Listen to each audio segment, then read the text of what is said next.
Hi and welcome to yet another refreshing time on Girl Child. I truly believe you are having a wonderful time. Unemployment is a menace that is running rampant in a lot of countries, even the developed ones. But for several reasons, unemployment seems to have the higher bite on the female folks. Why this happens is our topic for the day. But not just that, we have a lot of goodie packs for you on the show today. So take a seat, holla at your cousins, holla at your siblings. You know how we roll, right?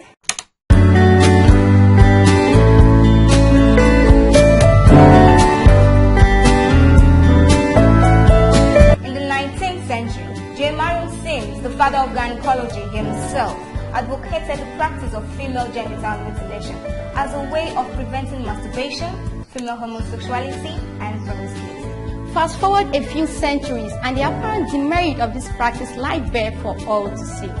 But it will shock you to know that FGM is still being practiced in several places in Nigeria. Genital mutilation, as it is said, is not really circumcision because it is actually intentional cutting of the vital organs, which are actually the genital of the female counterpart.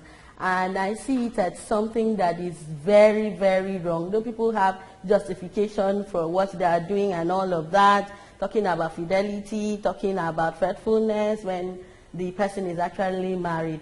And then certain things that has to do with the fact that it's more like cleansing the person and then making the person actually accepted within a particular cultural setting. So the people actually use razor blade, and most of this razor blade could be used on another person, which should actually expose the person to risk of contracting STIs and HIV/AIDS, which is something we're actually trying to talk about now. How prevalent is this female genital mutilation in Nigeria?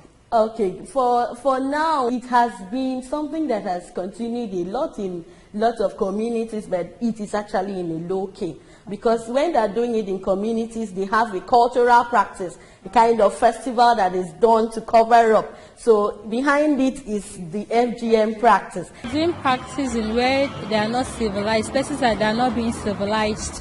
Some community, they do it because they feel, okay, it's not good for, if they still have it on, that the ladies will go about looking for men. What are the tools used for this process?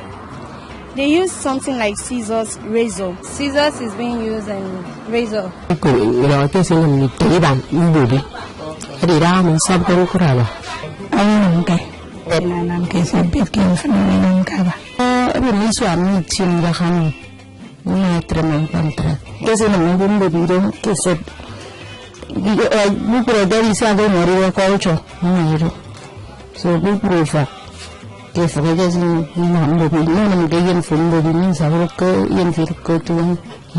any local laws that are guiding the practice of female genital mutilation in Nigeria? Yes, in Cross River State, there's a law to prohibit girl-child marriage and female circumcision.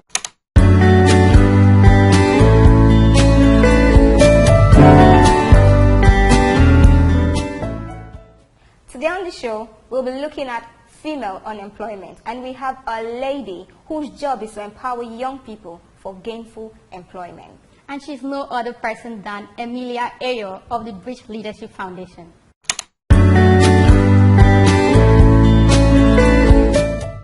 Welcome to the show. Thank you for having me. All right. So, can you tell us a bit about yourself? My name is Emilia Ayo. I am a graduate of the Girls Power Initiative Leadership and Personal Development Program. I know GPI runs a 3-year program for young girls. I'm a graduate of that program. I also did a program for the alumni, the GPI Alumni Association. They run the GPI Alumni Association for some time. And right now I work with another organization called the Bridge Leadership Foundation as a programs officer. So what do you think about the employment ratio between men and women? Who gets more employed and why is it so? Men get more employed. I wouldn't want to say it's because they are more superior or more intelligent than women. I think it's because of the cultural and societal values that we have. Okay. The societal values and the cultural values do not exactly support a lot of women to get jobs. Women, when they are very young, are socialized to be good mothers and good wives. In fact, there are some people who still hold the value till tomorrow who say that before you can actually ascertain to be a woman, that you're supposed to be married with a child. That means you're either supposed to be a good wife or a good mother. So women are socialized that what is most important is not being the breadwinner. What is most important is to build a family. So most women do not place a lot of values on getting a job. Okay.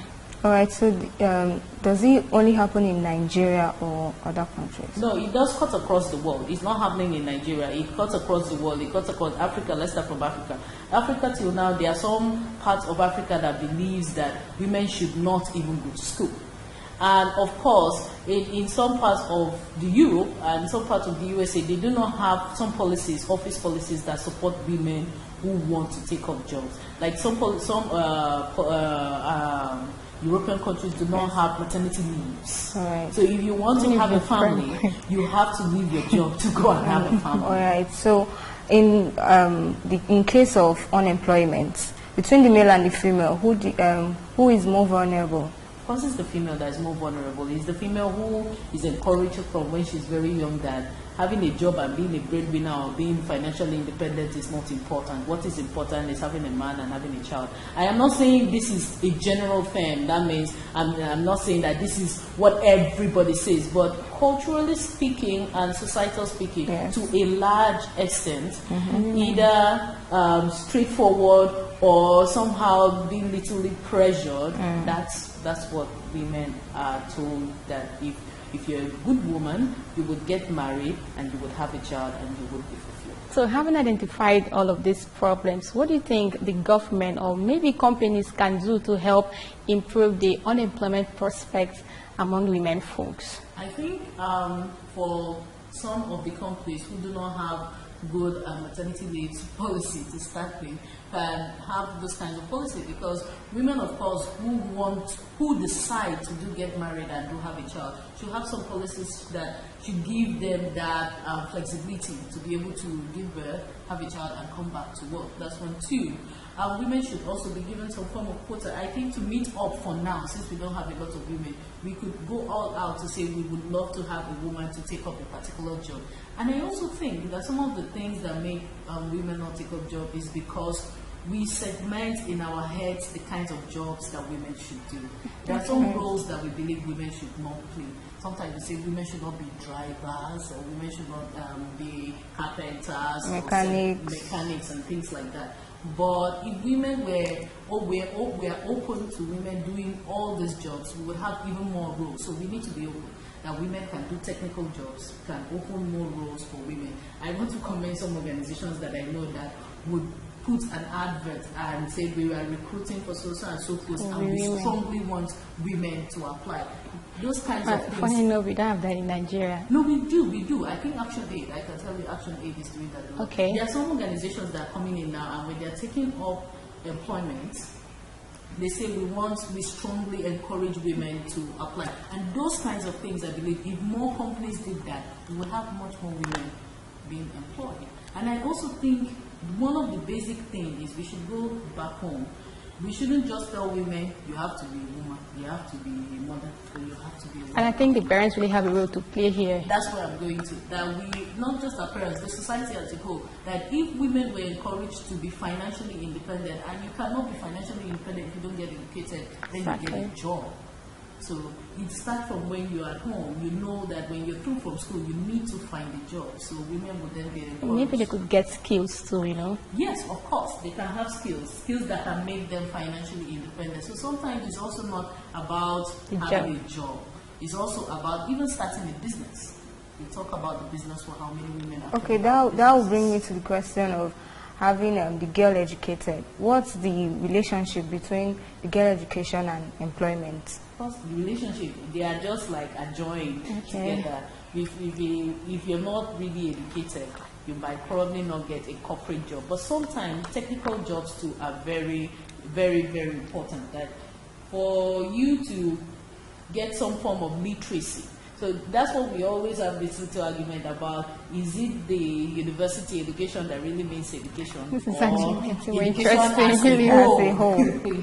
So it's interesting to also look at, sometimes when we talk about education, women getting education doesn't necessarily mean that they have to necessarily Go to the university. school, read, and get the whole degree. Degrees. But it also means they can get educated in a certain field, master that field, and make a business or make a job out Become- of that and then become field. And become self-employed. specialist. Right. It can be sewing, you become a fashion designer. It can be carpentry, you become a furniture maker. Sometimes you have these Shoemaking. terms and they look so big, but they are very down to earth. All right. All right, thank you very much. So we've really heard enough. So as a word of encouragement, what can you tell women out there, mostly the elder ones and those who actually believe men have the day? What a word of encouragement to them? I think my word of encouragement would be for our society and the family, we should try and make an environment more flexible for more women to want to take jobs and to want to keep jobs. And some companies too should also have some policies, office policies that would make the environment very suitable for women to work. It's not really their fault that they do good bed and go back home. They need that small time to stay Definitely at it's home not. and come back, but they need to build a family. And for women who show seriousness and they really need to work, of course, the enabling environment should be there for them to go back to work. All right, thank you very much. Thank you very much. This will have you on the show. Thank you so much.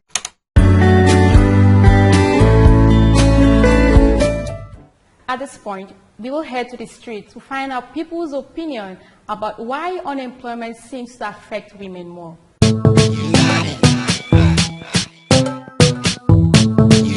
What do you know about unemployment, female unemployment? Well, unemployment generally is a problem in Nigeria. But when we try to divide it on gender basis, I know that in those days, people were restricting women from going to school. But this time, it does not matter again, everybody in school. To the best of my knowledge, there have been no deprivation for the women. There's no sentiment, no gender barrier between male and female when it has to do with employment, especially with the Consular State Civil Service. They always advertise for positions, and when positions are advertised, it's just that the only difference I see there is that the numbers of female that turns out that definitely apply for such job are always not more like that of the male. So at the end of it, when such jobs are being given, you see that the male have a higher percentage than the female. Not because they're being deprived or any politics somewhere between the Civil Service Commission, no. But the number of persons that turns up for a particular employment, I think that is the problem I see. I know that it used to be really bad before, but now the way it is, women are getting employed everywhere you go now. It's not like before again. So I know that the unemployment, the proportion should be almost the same with the male own. Yeah. For my own little knowledge, I think women are benefiting more than men. For my own knowledge, because I have worked with Civil Service Commission before now. For now, at least we have more women. Like my office here, I think female are more than male. So, sir, what is the percentage of women employed in Cross River State? Female employment in Cross River State, I would want to say that it is up to 35%. With the available records in Office of the Head of Service, it therefore proves that it is proved that women are up to 6,000 to 7,000 workforce in the state service. And it's more than 35%. More than 35% to me, because right now in the family, women do more than men they do. So I need more than 35. Compared to years past, as far back as 1999, when we had very few females who were commissioners.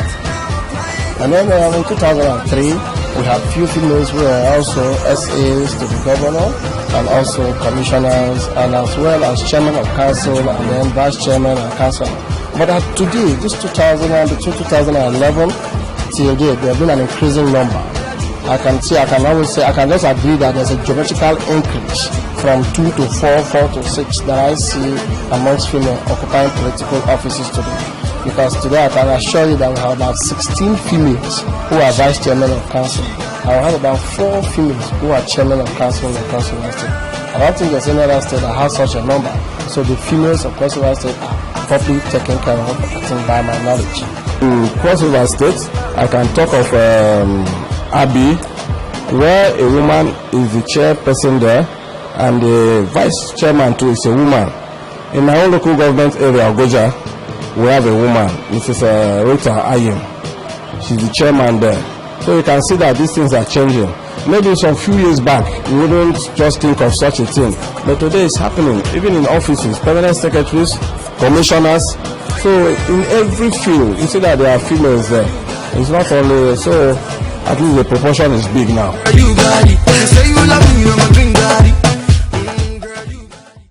That's right. This is a part of the show where we give you an opportunity to tell us why the girl child is amazing. Stay with us.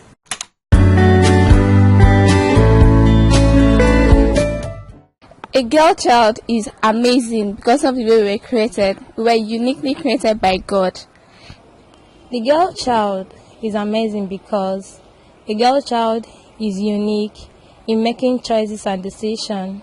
She's considerate when making this decision. She carries everyone along. I think the girl child is amazing because they are lovely, they're beautiful, they're honest, they're humble, and they're creative. Girls are unique persons. They are wonderfully made by God. As the saying goes, when you train a man, you train an individual. But when you train a lady, you train a generation. I feel a girl child is amazing because I'm a girl, because I know I'm talented, because I know my rights and responsibility, and I know I am bold. A girl child is amazing, admirable, imaginative, creative, and most of all, she's a caretaker of the house. Girl child is amazing because they are beautiful and also they are hardworking. So that's why I think the girl child is amazing.